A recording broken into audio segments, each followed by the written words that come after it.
ভারতবর্ষ স্বাধীন হয় 1947 সালে, কিন্তু আমি যদি বলি এটা আরও 90 বছর আগেই হয়ে যেত, কি অবাক হলেন তো? তাহলে এমন কি কারণ ছিল যার জন্য এটা সম্ভব হয়নি? সেটা জানতে ভিডিওটি পুরো দেখুন। 1708 সাল নাগাদ ইস্ট ইন্ডিয়া কোম্পানি ব্যবসার উদ্দেশ্য নিয়ে ভারতে আসে এবং প্রথম ফ্যাক্টরি খোলে সুরাটে।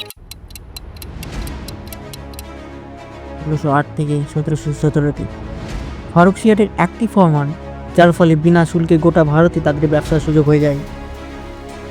37 বছর পর 1754 আসে সেই অভিশপ্ত দিনটি, পলাশির যুদ্ধ।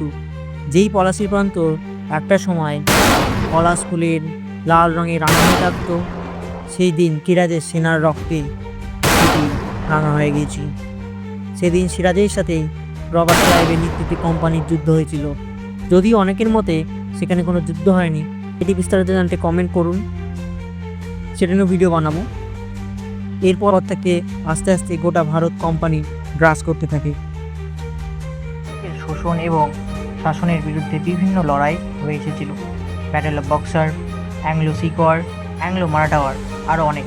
কিন্তু প্রায় সবগুলোই ছিল ছোট আকারের এবং কোনো নির্দিষ্ট এলাকা বা রাজত্বের মধ্যে সীমাবদ্ধ, এবং সেইগুলি নিরবিচ্ছিন্নভাবে হয় ইংরেজরা সহজেই দমন করে ফেলেছিল।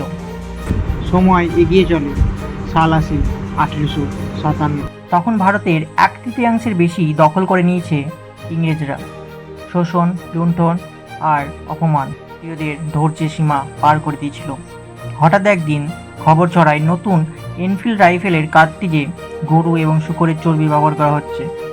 উভয় ধর্মের মানুষ ও সিপাহীরা ক্ষেপে ওঠেন, যেহেতু দুটো জিনিসই উভয় ধর্মেই নিষেধ। 34তম নেটিভ ইনফ্যান্ট্রি সিপাহী মঙ্গল পাণ্ডে 29শে মার্চ রাইফেলে গরু ও শূকরের চর্বি থাকায় তিনি এর বিরোধিতা করেন এবং অফিসার হিউম্যান ও বাঘকে গুলি করেন। এর ঠিক 43 দিন বাদ 45 জন সিপাহী একসাথে কার্তুজ ব্যবহারে অস্বীকার করে।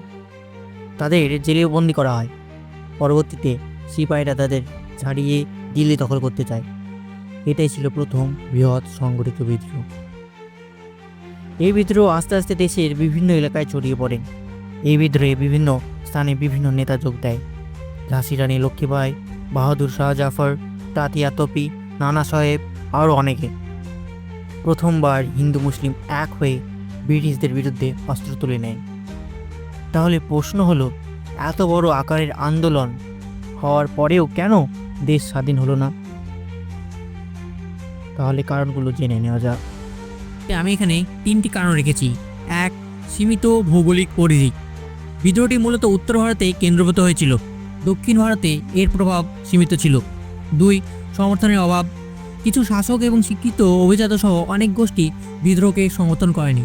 তাছাড়া দিল্লিতে যখন দ্বিতীয় বাহাদুর শাহকে সিংহাসনে বসানো হয়, তখন অনেকেই ভেবেছিল আবার পুরনো সেই মুঘল শাসন ফিরে আসবে, তাই অনেকেই এই বিদ্রোহ থেকে হাত সরিয়ে নেয়। এবং 3য় ও সবচেয়ে গুরুত্বপূর্ণ কারণ, ঐক্য ও সমন্বয়ের অভাব। বিদ্রোহে ঐক্যবদ্ধ নেতৃত্ব এবং স্বাধীনতা অর্জনের জন্য পরিকল্পনার অভাব ছিল। বিদ্রোহটি কোনো ঐক্যবদ্ধ জাতীয় আন্দোলন ছিল না, বিভিন্ন গোষ্ঠীর বিভিন্ন রকম লক্ষ্য ছিল। যেমন রানী লক্ষ্মীবাই লড়েছিল কারণ ব্রিটিশ সরকারের সত্যবিলোপ নীতি প্রয়োগ লক্ষ্মীবাইয়ের দত্তক পুত্রকে ঝাঁসির সিংহাসনে বসতে বাধা দেয়। সত্যবিলোপ নীতি হলো ব্রিটিশ সরকার ভারতীয় রাজাদের জমি এবং জায়গা দখল করে নেওয়ার জন্য এক নতুন পন্থা অবলম্বন করেন, যেখানে যদি কোনো রাজার নিজস্ব পুত্র না থাকে তাহলে সেই সমস্ত জমি জায়গা ব্রিটিশ সরকারের হয়ে যাবে। আর এর জন্যই রানী লক্ষ্মীবাই ব্রিটিশদের বিরুদ্ধে রুখে দাঁড়ান। ইতিহাসবিদ বীরেন্দ্রনাথ মুখোপাধ্যায়ের ভাষায় 1857 সাল ছিল বিদ্রোহের বছর, কিন্তু সেটা ছিল এক অভিন্ন লক্ষ্য ছাড়া যুদ্ধ, আর সেই কারণেই তা ধ্বংস হয়ে যায়। এই বিদ্রোহে যদি একটি মাত্র কথা সবার মুখে থাকতো, স্বাধীনতা, আর যদি সবাই একজোট হয়ে সেই লক্ষ্যে ঝাঁপিয়ে পড়তো, তাহলে হয়তো ভারত 1857 স্বাধীন হয়ে যেত। তবে এই বিদ্রোহ ব্রিটিশ শাসনের ভিত দুর্বল করে দিয়েছিল। এত বড় আকারের বিদ্রোহ আর যেন ভারতীয়রা না করতে পারে, তার জন্যেও অনেক পদক্ষেপ নেয় তারা। এখান থেকেই বোঝা যায় তারা কতটা ভয় পেয়েছিল। পরবর্তীতে ভারতের শাসন কোম্পানির হাত থেকে চলে যায় রানী ভিক্টোরিয়ার হাতে। অনেক বিদ্রোহীদের আটক করা হয় এবং নির্মমভাবে অত্যাচার চালানো হয় তাদের ওপর। আজকের ভিডিওতে এইটুকুই। ভিডিও ভালো লাগলে একটা লাইক এবং চ্যানেলটাকে সাবস্ক্রাইব করে দিও।